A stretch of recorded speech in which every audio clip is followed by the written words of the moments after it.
என்னப்பா இப்படி மெலிஞ்சு போயிருக்க? ஆனா ஏன்பா நீ வேற இந்த திருட்டு திமுகவால நல்லா கொழுன்னு இருந்தனா இப்படி மெலிஞ்சு போயிட்டேன். என்னாச்சுப்பா? அறிவிப்பே இல்லாம சைலண்டா சொத்து வரி ஏத்தி இருக்காங்க. மக்கள் எல்லாம் அதிர்ச்சியில தவிக்கிறாங்கப்பா.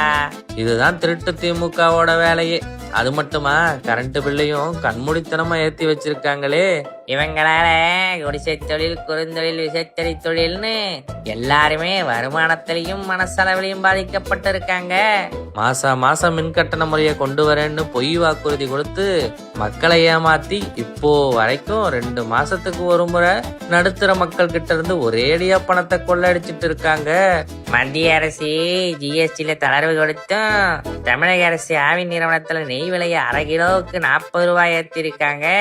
அது மட்டும் இல்லாம பன்னீரோட விலையும் ஏத்தி வச்சிருக்காங்க.